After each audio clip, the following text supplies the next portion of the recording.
growing up, especially for me, I would always just see people with straight hair and I would just always want my hair straight. I didn't see a lot of curly haired women in magazines or on TV. So I think for me, it was kind of like something I didn't even realize, and I just wanted straight hair.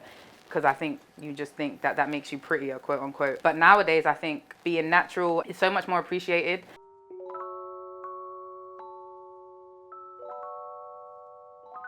Hey Vogue, I'm Ella May. And I'm Kahh, and today we're gonna be recreating one of Beyonce's iconic looks from her B-Day era. And so we're just gonna play in that vibe.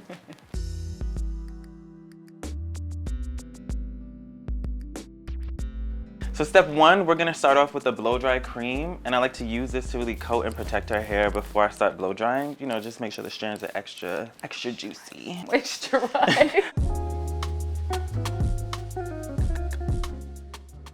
How did we meet, Kahh? Well, He loves to tell this story, so I'll let him tell it. We were on Kehlani's Sweet Sexy Savage tour, and I was working with Kehlani on that tour, and we were in London. Background story, I didn't have a hairstylist back then. I was doing my hair myself, which is a terrible idea, but you know, you make it work when you have to. So yeah, go on, keep going.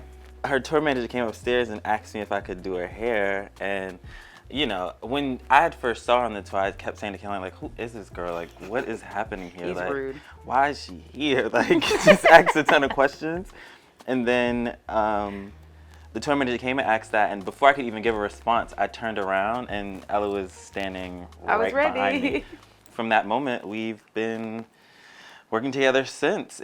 That was 2017, it's been 5 years. So the reason I like to section hair before blow drying is because I feel like it's an easier way to blow dry hair, just so it doesn't get tangled or caught up.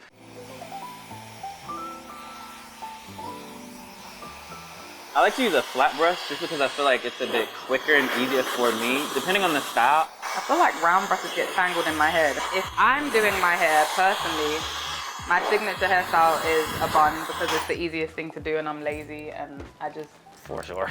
don't like to spend a lot of time doing my hair. Why the Beyonce B-Day updo, Kahh? Because he's part of the Beehive and I'm part of the Beehive. That, and I just really like that era of Beyonce. I mean, I've liked every era, but I think that one specifically, it was so clean, so effortless, so like beautiful. And it was a great time for music, it was a great time for fashion, it was a great time to have fun and play around and experiment. And I've always loved that. And it's such a trendy hairstyle right now, and I feel like everyone's attempting to do but not doing it right. I'm not a super experimental girl. So a lot of the time he wants to do a bunch of stuff and I'm like, yeah, let's just do a bun, let's just do a ponytail, let's just play it safe. But actually, as I'm getting a little bit older, I like to play around a little bit more. Give me credit here. So now we're exploring stuff and doing stuff that's a lot funner.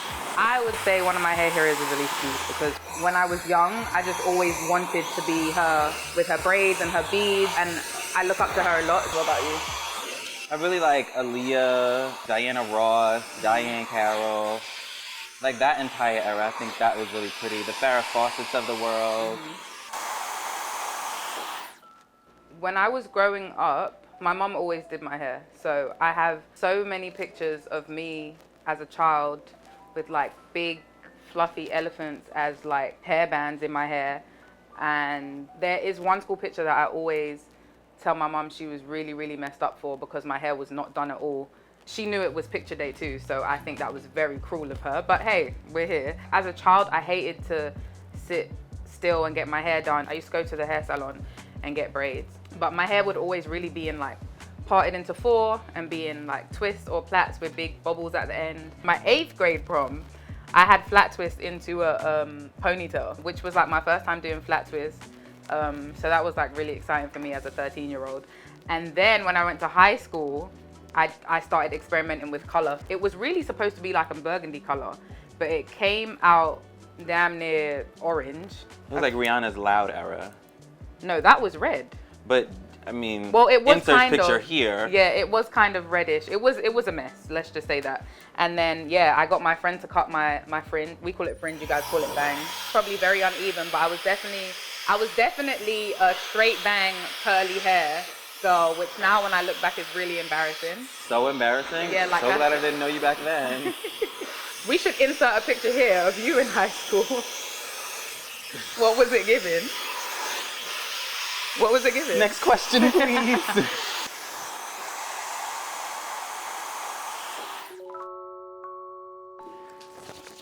Now I'm gonna put a little bit of oil in her hair. I part it in 3 different sections when I'm flat ironing, especially for something like this, just because I don't want it to be too straight, because for the style I'm doing, I do want there to be like a little bit of texture in there. Growing up, especially for me, I would always just see people with straight hair and I would just always want my hair straight. I didn't see a lot of curly haired women in magazines or on TV. So I think for me, it was kind of like something I didn't even realize, and I just wanted straight hair. Because I think you just think that that makes you prettier, quote unquote. But nowadays, I think being natural and really coming in your natural state is so much more appreciated.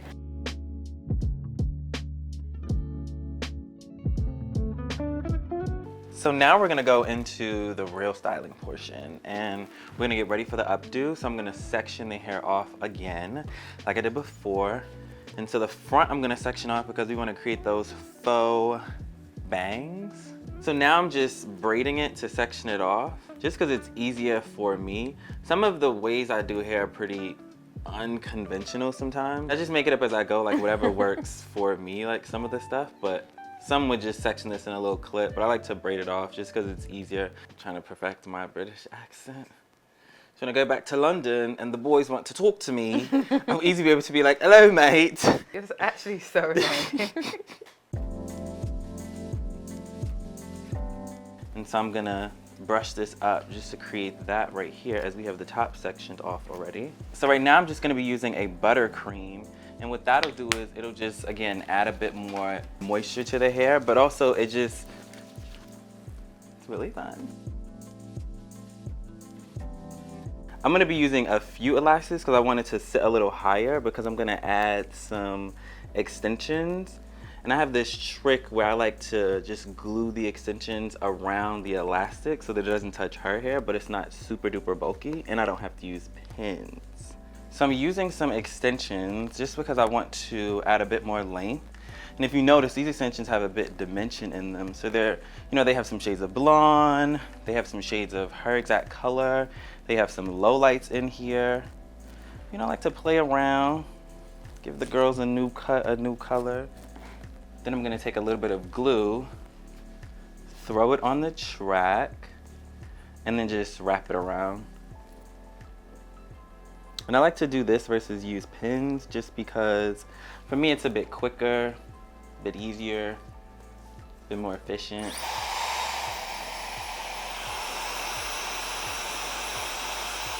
Dry it a little first so it's not too moist, too wet. And then put the track around the elastic.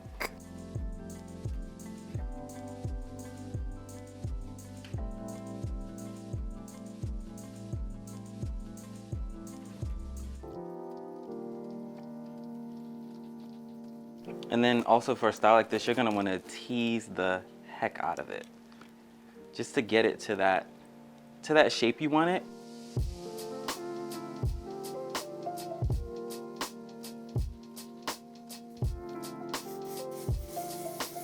You mind holding these for me? You know, sometimes we like to help each other out, even though sometimes she doesn't like to help me out. You're gonna keep your hand just like this, like a statue. That's a lie, I always help you out. And so now I'm gonna go in and begin to pin it up, but I'm gonna tease some of it as well in the backy back. So I'm gonna take a little hairspray, and not necessarily to make it flat, but to comb it together, just because some of her hair is a bit shorter up top, but to comb that with those longer pieces. Do you need these? No. Think you're a great assistant. Why, thank you, I try. We're just gonna section it in the center, create a nice clean center part, and then just curl away. And then these we can kind of pin wherever just to create a different shape. So now we're just perfecting these front pieces just to get them, you know, exactly like how B's was, or close to how hers were. I love Beyonce. I don't think I've ever met anyone that doesn't. I think it's impossible not to. I think she's just so inspirational, not even just music-wise. Just if you look at the legacy of her career, and obviously it's still going. I think, like we were speaking about the B-Day era, when you look at Beyonce, she's definitely someone where you look at in eras, and I think that's so important as an artist, especially when you start from young and people grow with you. She's incredible at what she does. I'm gonna have to agree with you. Like, Yeah, Beyonce can do no wrong in my eyes. I think it's absolutely perfect. I think everything she touches is gold. So now I'm just gonna spray some hairspray over it, and we are pretty much done.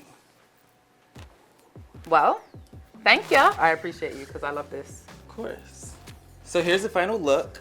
Very Beyonce-esque, very B-Day era. Not too clean, not too messy, just right in the middle. What do you think? I love it. I feel like I'm living my best Beyonce life, which I always want to live every day of my life. I feel like I can get on stage now and sing, "Let's go, little kitty cat." Preferably upgrade you. No, kitty I'll be cat. Jay-Z. But thank you, Vogue, so much for having us. Thank you, Kahh, for this amazing look.